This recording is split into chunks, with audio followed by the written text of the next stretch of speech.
Like to welcome everybody back to another episode of Gamewreckers and Slobberknockers. Today we are joined by Coach John Puckett, the new defensive coordinator at Centerville High School. Coach, welcome. Hey, Matt. Thanks for having me, man. Appreciate it. Just so all of our viewers know, Coach Puckett and I know each other. We've coached against each other for 3 years. Never got him to come to Xenia once. He didn't want to come to Xenia so much, he moved jobs so he didn't have to come. Right. At least that's the story I'm going with. Hey, that's a long trip from Vandalia. Yeah, it is. I totally get that. Coach, why don't you tell everybody a little bit about yourself, like your coaching background, playing background, all that kind of stuff. Sure. From Dayton, I went to Chaminade Julienne. I was played football and baseball. Went to Saginaw Valley State D2 school up in Michigan. I was an option quarterback in high school. Played corner in college. Was a 3-year starter up there at corner. I played for Jerry Kill, and Grand Valley State's head coach at that time was Brian Kelly, who's now the head coach at Notre Dame. And then I coached for 6 years in Flint, Michigan, at Hamady High School. And then I moved back to Ohio, and then just kind of bounced around. I went back to CJ for a year, coached the DBs. Oh, at Hamady, I was more of an offensive guy. Actually, we ran triple. I was an offensive coordinator, and then when I moved back to Ohio, I turned into a defensive guy, and coached DBs and at CJ and at Hamilton Big Blue for a year at Richmond High School in Indiana with Coach Gillespie, and then went back to Hamilton for a year for Coach Place's last year. And then when he retired, I went to Centerville in 2010. In 2010 through 12, I was the DB coach. And then 13 and 14, I was the defensive coordinator. Then my wife's job moved us to just outside of Charleston, South Carolina. And I went to Goose Creek High for a year as a outside linebackers coach. And then came back to Centerville and was defensive coordinator there for 16 and 17. And then I was a head coach at Vandalia Butler High School from 18, 19, and 20. And then now I'm back at Centerville as defensive coordinator. So 21 years in 4 states and 7 programs or 8 programs. Right. And you've coached with, played for some, Jerry Kill and Brian Kelly. You played for and coached with probably one of my all-time favorite guys, Jim Place. How is that forming you as a person, playing for such legends and coaching with legends? Like a lot of young guys, when I was playing, like I've been truly I've been very thankful now that my kids have been going through youth sports and watching who they've had coach, and both my kids have had different experiences. I was very fortunate my whole life. I've had great coaches, even when I was young. And so I went through high school. I didn't really realize the magnitude of how great Coach Place was. We all loved him, and everybody loved him. And everybody tells you how fortunate you are to have him, but you don't really realize it. And then so when I transitioned to college, Coach Kill was phenomenal. Now, him and I didn't get along. But that was more about me than it was about him and some of my decisions that I was making. And but now I have a love and an admiration for him that I didn't fully appreciate him then, like I do now. And then Coach Place, going back to work for him, it really just opened my eyes to a lot of things. And it was nice to kind of be away from his message and then coming back and 8 years or 10 years later, he still has the same message. And then like Ron Ullery at Centerville was probably had one of the biggest impacts I've had on me as a coach. He was phenomenal as a head coach. And he still is at Springboro as an O-line coach, but as a head coach, he was unbelievable. Just his drive and the expectations he set. I think one of the biggest things when you take from everybody is like with Ron, he always says like your players and your students will rise or fall to your level of expectation. And if you have a high standard, they will meet it as long as you set the bar and you don't move from it. And Coach Place, like the way he believes and loves his players, and that, I mean, just talk about making a connection. Like that was very rarely do you ever hear anybody say that played for him anything bad about him. I mean, he's just phenomenal. His energy that he brings to you, he really just gives everything to his players. And Coach Kill was the same way. One of the things I learned from him was just his pure love for preparing. I mean, he was like, everybody says like, oh, I grind, but not too many people really grind. Like that dude grinds. I mean, to the point where it deteriorated his health. I mean, that's part of the reason he had kidney cancer and he's developed epilepsy. And but he truly is a grinder. And so you take a little bit from everybody. I mean, I've just been extremely fortunate, even for guys from other sports. Like another guy that's had a tremendous impact on me as a coach is Brooke Cups, the head basketball coach at Centerville. I mean, he's amazing. Just won a state title in basketball Division I in Ohio, which is really hard to do for a public school because you got to go through Cincinnati, the region with those Catholic schools. It's tough, and he did a great job. Oh, he's amazing at just like the thing I love about him is that he allows teams, he allows people to be who they are, and then he cultivates that. You know what I mean? Like he doesn't try to force a round peg or a square peg into a round hole. You know what I mean? He's been phenomenal. Like when I was a head coach, he always took time. Even now, if I text him or something, like he'll take time and give me a call or whatever to help me with anything I have or anything I need. So yeah, I've been just very, very, very fortunate to be around a lot of really, really good people. Right. And I'm going to throw a shout, like Coach Place for me. First time I ever met Coach Place, I was a senior at Springfield North, and he was still the head coach at Middletown. And they had the old Buckeye Dial soap camp down at Middletown. And just his interaction with us kids that weren't even Middletown kids. I'm like, man, this guy's a great guy. He's a pretty good guy. I'd like to play for this guy. So definitely, having that expectation and that experience with that guy is always a good thing. Now, you also talked about you've coached in 4 different states. Yeah. So, okay, which one's best? Well,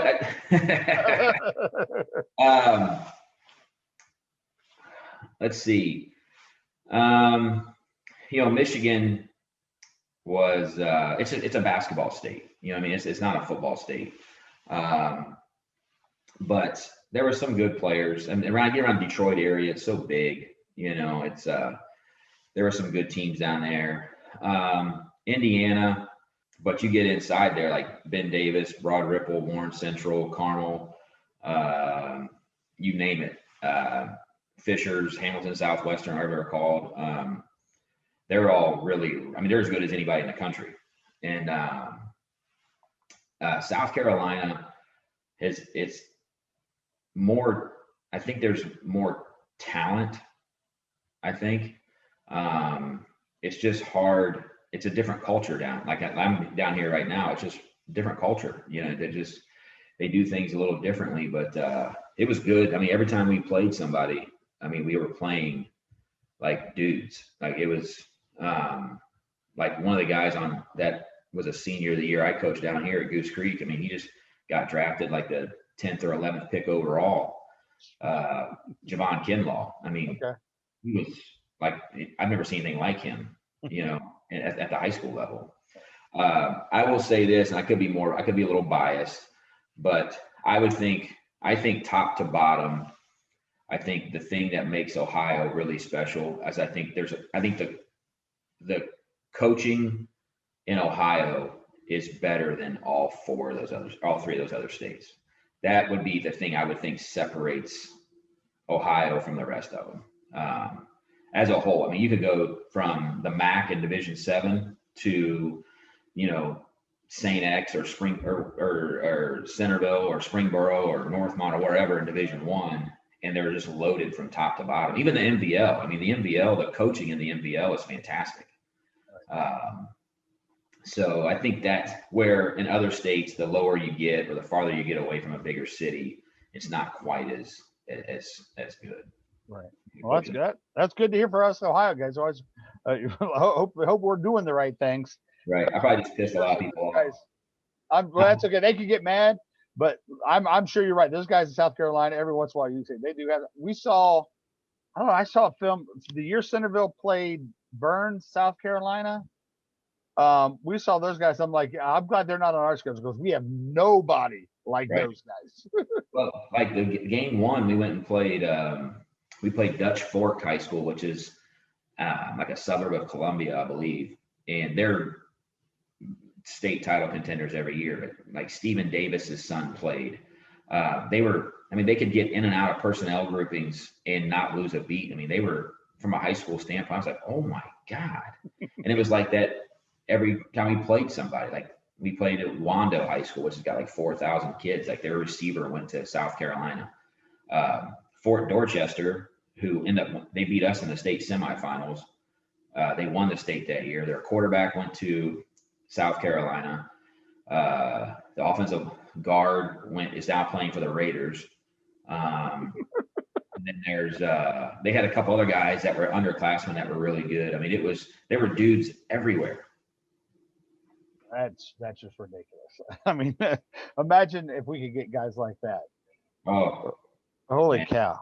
Now, hey, one of the things that you've done, both at Centerville, right before you left and came to Butler, and then once you were in the MVL, is you've had to face a lot of multiple offenses. Like, back when you were at Centerville, Beaver Creek was running the triple, Miamisburg was running the wing T, and then like he had all the spread teams. Mm-hmm. And then when you jumped to the MVL, Xenia was running the triple. Fairborn's been running the wing T the last 2 years. West Carrollton's kind of dabbling in it. And then you got everybody else running the spread. So as a defensive coordinator, how do you prep your guys for I think defending the triple when I was a defensive coordinator, defending the triple made me lose my mind. And I think you had an advantage of it because you played in it. And I know we've shared a story where you told your guys, if the wingback does this, the quarterback's going to do this because that's what's supposed to happen. But when the quarterback did do that, the kids are like, Coach, you said, like, well, they're not doing it right. Just trust me on it. So yeah. How do you prep your team for seeing all these different offenses in a year? Well, I mean, obviously you have to have a scheme that's pretty universal, right? I mean, like say you take something like like Fairborn, right? There's elements of what Fairborn does to elements of what you guys did at Xenia. Like there's some wing T in triple, the way, like the belly ISO play is very similar to your down, kick out. And they do a lot of the same similar things with their slot backs. But I think you have to have a scheme that's universal. Like if a team runs power, that's not a whole lot different than what you're going to see with wing teams, where they're down and kicking guys and pulling guys around. I think you have to try to make it just your whatever you're choosing to run, whatever it is. And there's if there was one right one, everybody would run it. It's got to be universal, right? You can't have a spread defense, in my opinion. Like you may get in a 20 look and they're running counter. It's still a gap scheme play. And so I think you have to have, make it as similar. You can't just because you're running a triple throw a jump defense in that you're just practicing that week. It's got to be pretty similar to what you're doing. And I think where guys our age have an advantage over some of these younger guys that are coming out that played in spread in high school, played in spread in college, and expecting everybody else to play spread now, where when we were coming up, everybody was running triple or some kind of wing T. So every time when my day one install, it's two backs, triple option. You got the dive, you got the quarterback, you got the pitch. And so when teams are running, the RPO bubble play, we can say this is just like this. Like you get a down block, you're closing looking for dive or you're splattering a puller. Like that's your rule no matter what offense you're playing. And I think coverage wise, what I've kind of made my bones in is being a single high guy. And so that pretty much it can be universal to everybody. a few years ago, everybody was going to the 2 read, 2 high stuff. Now we stayed single high. Now everybody's coming back to, running single high stuff to go against RPO. I mean, RPOs are, they're triple option plays. They really are. When it comes down to it, it's just an option play. Yeah. You're just giving the quarterback more time to read it.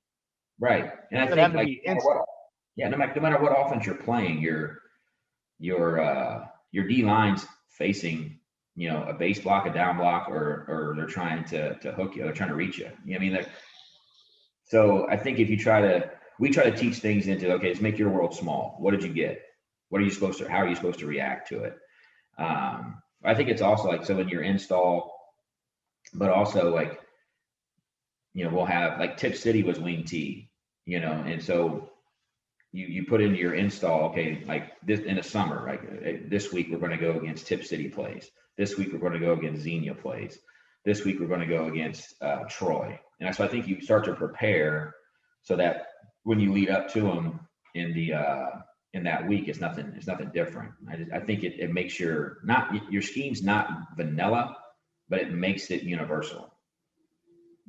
Well, and I think this goes back to what you said, run what you run. Like right. if you try to throw in that junk defense and you don't know the answers, right. What happens if they do something you're not prepared for? Right. I tell young defensive coordinators all the time, don't try to make the hero call. Just try not to get into a bad call. Like sometimes 2nd and 6 can be better than the band plan, Just try to get yourself out of a bad call, right, or prevent yourself from making a bad call, and make the hero call when your team needs you to make a hero call. Right. Well, I can tell you this, being a defensive coach and watching our offense struggle against you guys, your coverage, and you are known as a coverage guy. Everybody always wants to talk coverage with you, and because you guys are really on it. I remember the first year we played you guys. It was our first year running the triple. You were at Butler for your first time, and your safety running down, we didn't have an answer. Like your safety and that single high look, I'm like, fellas, you got to block that guy. I don't care what else happens, but right. Your outside linebacker is outside safety coming off the edge, and then that safety filling for him was unbelievable. Yep. I think, and I think with experience comes, having answers for certain things, right? So but also too, if I give you the same look every time, you're going to know, okay, it's not going to take you long before you figure out, well, every time we do this is what they do.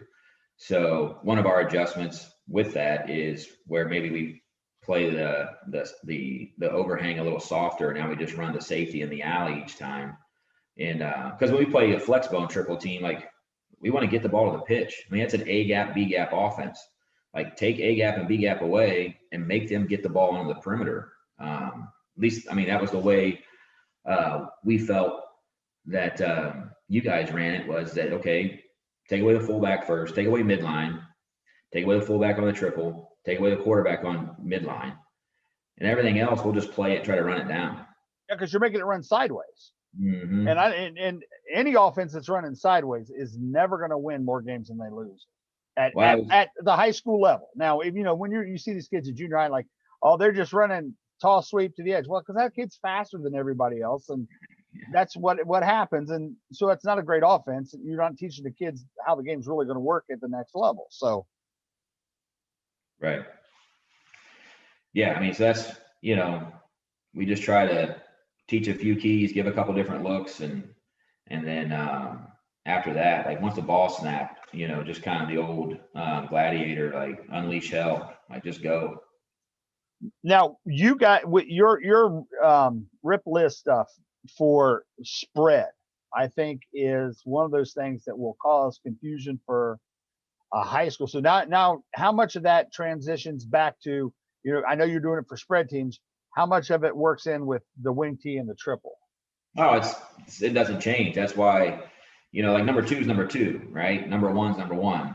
When you're playing single high and you're playing a zone match or a zone, you're going to have a curl flat player. You're going to have 2 hook players. You're going to have a middle of the field defender. So one of the things that we do is you know, say like when we played Fairborn, like we just called a pre-snap area call, and we just played true zone. You know what I mean? Like we weren't going to match them with them guys going everywhere and motions. Like there's no point matching it. So let's just play if they went to trips, we just flooded the zone. And then if they stayed in their 2x2 look, then we just played our regular pre-snap area call. And that's kind of what we did with you guys. The only difference with you guys is that we weren't throwing the ball. Right. Yeah, that's true. But a lot of times with you guys, we used to play nothing but man against flex bone teams. And so we would rotate those three guys. And what ended up happening when we played Fairmont, Davey, who's unbelievable at making adjustments. Like Davey Miller is fantastic at adjusting to what you're doing. So we were doing that rotating when they were motioning. And then so we were getting stuck and they wouldn't motion, or they were running that motion with the counter triple coming back, and they were getting us outflanked. So our pitch guy was rotating back, and they were coming back this way, and he was already leveraged our guy, and they would pitch it. It would be a pull pitch, and we couldn't run it down because we were getting hooked on the perimeter. So then we went to, okay, let's do a pre-snap area call to prevent the counter triple, or at least to be able to defend it better. And so then we just kind of stuck with it. It's been something that's helped. So, but our adjustment, like if our safety's running the alley, then we're playing man, obviously then. Right. All right. So single high, everybody's gonna ask, well, how's he defend 4 verts then? Well, the way we defend it, I mean, if you run 4 verticals, we're going to have 5 vertical. I mean, there's 2 things, is that one, we're going to have a low trail guy pushing him to the middle of the field safety. I think most high school quarterbacks wait too long to throw the vertical route. And then the second thing is that I don't think they throw it really well. Like it's just not, most high school quarterbacks don't throw a great deep ball, especially out by the numbers or to the sideline. Doesn't mean everyone. Someone's going to hear this and then comment about their quarterback or how they were when they were in high school. Yeah. But to me, if you're in 2x2 and you run 4 verts, I welcome that, because if our guys are playing what they're coached to play, and they're playing their divider rules the right way, we'll have 5 deep. The 2 guys outside should be high and inside, having cut off, and the 2 seam defenders should be in a low trail, pushing him towards the free safety. I mean, so 4 verticals doesn't bother me at all. Well, because I agree with you about the high school quarterback. Now, we've already talked about Ohio's pretty good football. Mm-hmm. I think at most there are 10 great quarterbacks at any time in Ohio. Yeah. There's 711 schools that play football. What's the chance you seeing that guy on any given night? Not very much, right? Until you get later in the playoffs. And then, there's a million other factors. Now I want to see him throw that ball in mid-November when it's windy, it's 35 degrees, and now you still got to throw that deep ball outside the numbers and inside the sideline. Right. All right. So fronts, when you're playing, how many different fronts do you carry facing the triple, the wing tee, and the spread? Usually versus triple, we'll probably go in with maybe 3 or 4.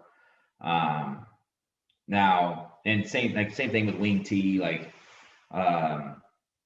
we usually try to go in with those type things with 3 or 4 simple ones. We want to, because ultimately, right, you want to make sure against those scheme type offenses, system type offenses, you want to make sure you're as fundamentally sound as possible, because every wing tee, every triple, they all have answers, right? So, if you're taking away this in midline, you're taking away this, okay, then we're going to run, then maybe we're a midline triple. If you're taking away this, now a lot of flex bone teams are going to outside veer because of you're taking away, because now we're bumping everything out of gap, and you're taking away triple. Now let's go outside veer, right? So you have to be as schematically sound as you possibly can, because if you change a front drastically multiple times, then you're your guys that are standing up, right now, their vision changes, right? So like,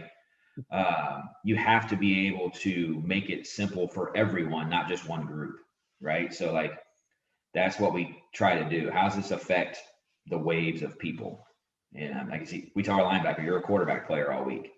Well, now we move it, then maybe now he becomes a dive player, or maybe now. So you have to be able to rep all that, you know, and just, you don't have enough hours in the day but especially at our level, we got guys going both ways, and you get limited practice time, and especially when you're sharing a field with soccer, you know.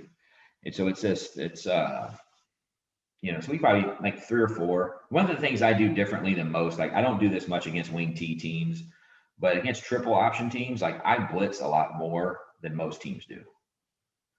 Yeah, because it seems like everybody's afraid of blitzing, and they get out. They're afraid of getting out of their gap.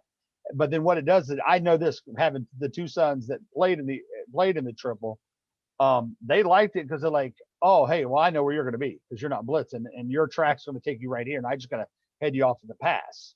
Right.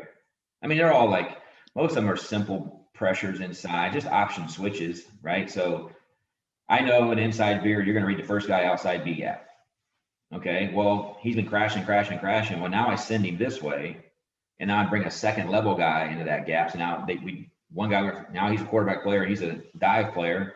Quarterback gives it. I mean, it's helped us immensely more than it has hurt us. Right. I don't bring stuff off the edge or an overload blitz or anything like that. It's just simple stuff inside. It's an option switch. Right. No, like I said before, you guys always gave us probably the most schematic problems, because now, is that because you think you're so good at defending it because you played in it and have coached in it for so long that you understand it so much? Well, I mean, I believe in it. Right. Like, you know, if I was the head coach at Butler this year, we would be running triple, and it's something I truly believe in. Like I think that, but I do think that I have a better understanding than most, I guess you could say. Right. I mean, you know, it's a triple quarterback. When I went to college, we were a triple option team. Like Jerry Kill was a triple option guy when he was at Division II level. Right. And then being at, you know, under Coach Place the whole time, we were a triple option team. Centerville, for most of the time I was there, was a triple option team. So you see it so much, you begin to understand, you know, the rules, and plus, like it's like anybody else. Like if you're a big Levens personnel, like one of my closest friends is Rob Page, and he's a big 20, 21, 11 personnel power pin and pull guy, right? He loves it, and he's fantastic at it. So he would be really good at defending that because he really believes in that offense. And I think I've had some success against the triple just because it's something I truly believe in. Well, I know this. We always felt like we had better players than you during those 3 years, but we never once got away from, I mean, you guys beat us the first year.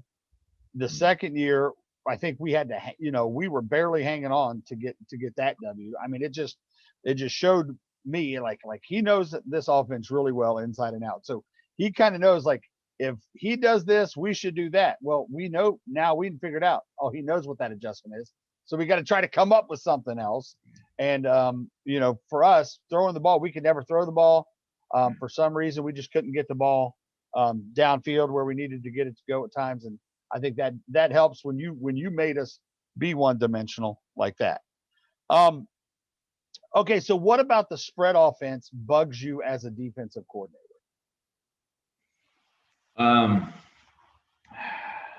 You know,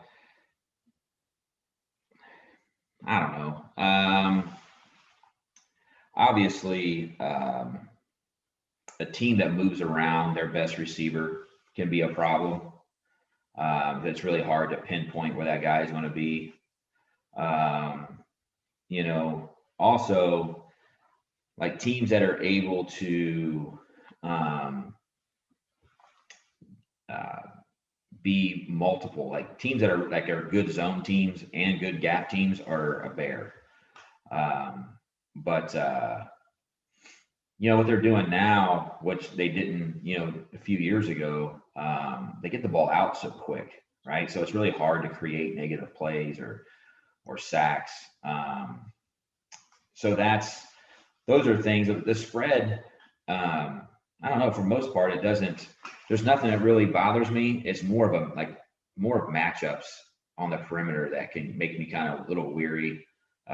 Also, too, like if we're really like this past year at Butler, like we had two guys over 200 pounds on defense, and they were the exact opposite. One was 6'6", 200 pounds. The other one was 5'8", 200 pounds. So we had one was short and round, and the other one was tall and skinny. And so teams that were able to, like Troy, they were so big up front, they were able to just maul us. So I think it's more of like how do we match up against them against the run personnel wise. But I don't think there's really any like schemes that really bother me. It's typically what the personnel issues that we may have. So I think you can create, you should be a good enough play caller that you can create, ways to get guys free or movements in the front to, because our first answer, we're going to play base. Our first answer to that after that is a line movement. And then after that, it's a pressure, right? So I think being able to try to cause some kind of confusion in the blocking scheme, I think you can do that easier in spread, but like anybody can get in tight end wing formation and run pin and pull or run power or outside. Anybody that's really good at running stretch, those are problems, because you think about it, you got a high school defensive lineman. He's got to play a block down, a double team, a base, a reach, and a pass pro. So he's got to be able to be good at taking on 5 different things. That's not easy for a high school defensive lineman. Especially when you are at a school and I'm at a school where those kids very rarely are just football athletes. Right. So how are you getting this stuff done with these multi-sport kids? Like, I know Butler has a great wrestling program, and you're the one quarterback, the Motter kid.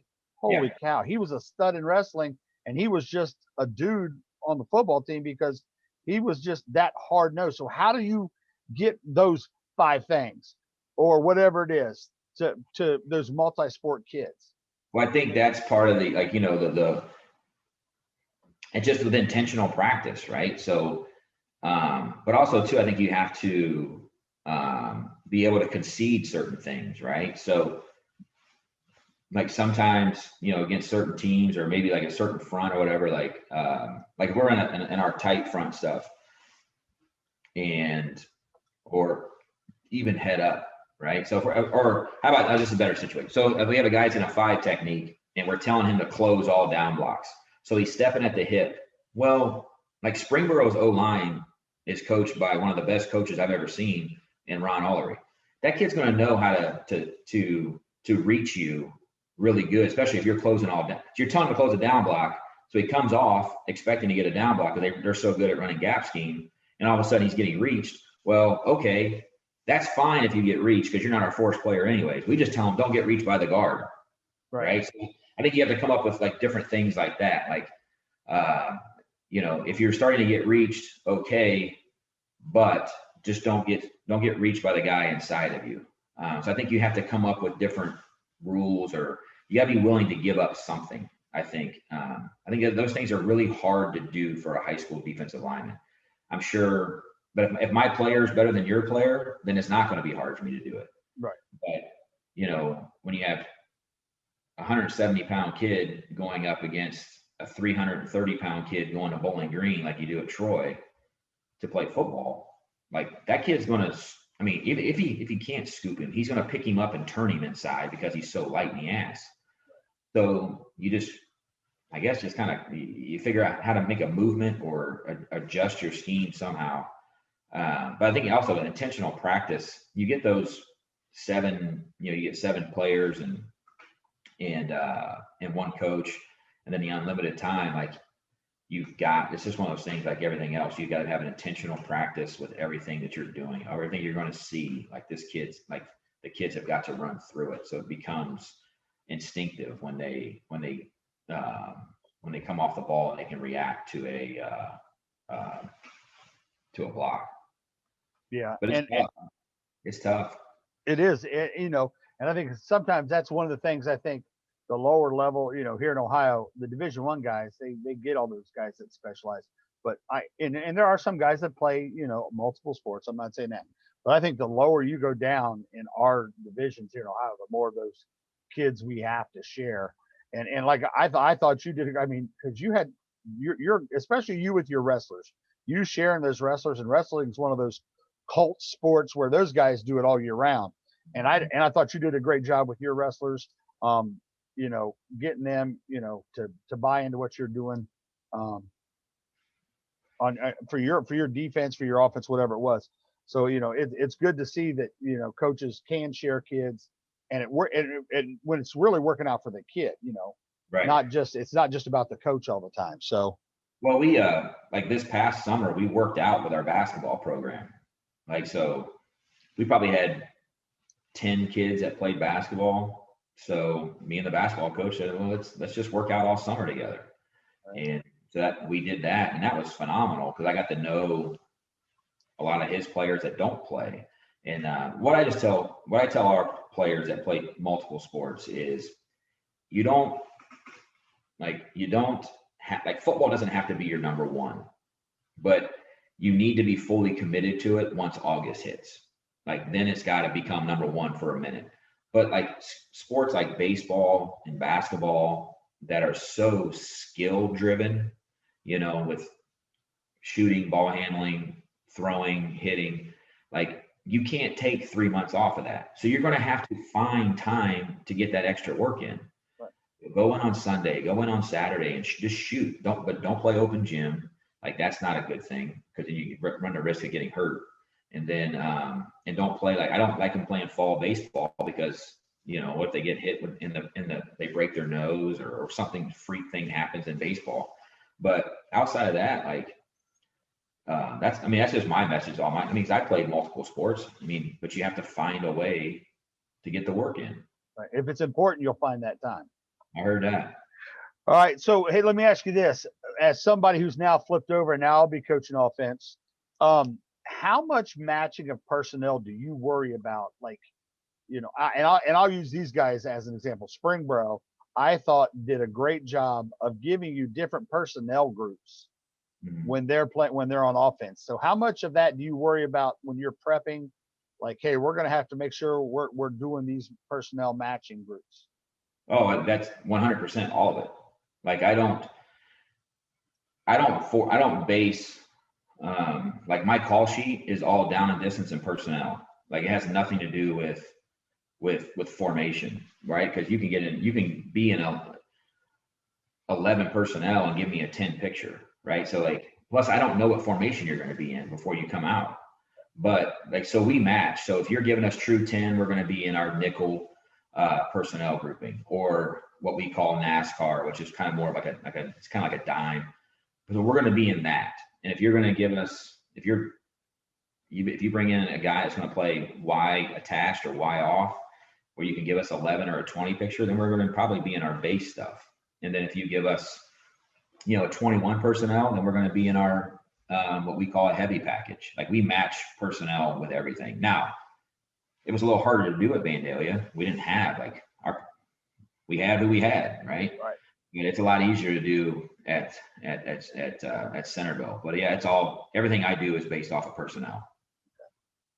Cool. We did that with you guys in your triple. If you had 5, the tight end type formation where you had 5 or 6 linemen, okay, then we would bring in another guy.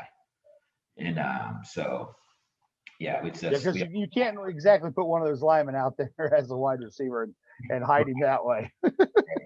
Yeah. Cool, Coach. Well, hey, we're getting towards the end of the show here. Let's talk about him. Who's your best game record? Guy that screwed up more offensive game plans? Oh, it's got to be Denikos Allen, who was a linebacker we had at Hamilton. I've never seen a kid had better instincts. He started off as a slot back and then turned in the summer. We put him in an inside backer, and he just wrecked havoc everywhere. I mean, he knew when to blitz. We didn't always have to call it, and he was all over the place. He played at Michigan State, had a great career. When he was a part of that team that won the Rose Bowl at Michigan State, was a starter for him. He was one of the best defensive football players that I've ever been around. Good, cool. I remember him. He was a pretty good one. Oh. Especially in high school. And when those guys are in high school, like you want to talk about guys that are dudes, they jump off the film like, yeah, we're gonna have a problem with that guy. Well, he wrestled his junior year for the first time ever and qualified for the state. He's only, Danicos is maybe 5'9.5", 5'10", maybe. But I mean, good Lord, he was a good football player. Great dude too. He's a phenomenal guy, but God, was he a good football player. And he played pissed off. That's the way best defensive guys usually do. Yeah. All right. Biggest slobber knocker hit you've ever seen? I'm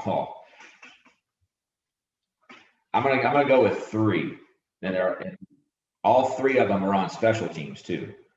So when I was a freshman in college, our starting nose guard was the guy that was the lead person on our wedge and kickoff return.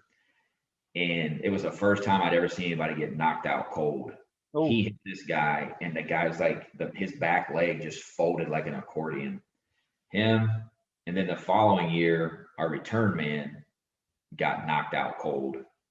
Chucky Davis, he got smoked. And then when I was down here in South Carolina, I had this kid that was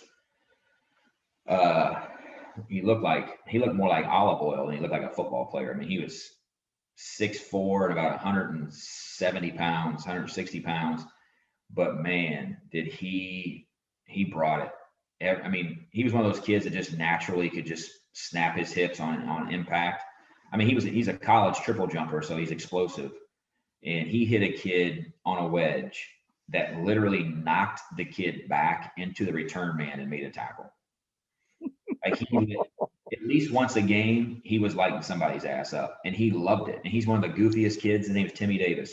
He's one of the goofiest kids I've ever been around. Great kid, but he would knock your ass out. Awesome. Special teams ones are always, before they've kind of changed the rules. And I'm worried. I tell people all the time, I said, look, I think they're going to get rid of kickoff in high school football. I think it's coming. Yeah. Like they've already gotten rid of it at lower levels. I said, I think it's working its way up. I said, all that needs to happen is the NCAA say, yeah, we're getting rid of it, and it'll be done in high school. Yeah, I mean, one time we brought him on an inside blitz against inside zone, and the kid tried to cut it back, and Timmy ran through him like a knife through warm butter. I mean, it just melted. Oh, and he loved it. Cool. All right, so here we are. The last segment of the show is called Bring in the House. 5 rapid fire questions. All right. Yeah. What is your best hidden talent outside of football? Cooking. Oh, you're a cook. All right. Oh, yeah. Which is the better Friday Night Lights? The book, the movie, or the TV show?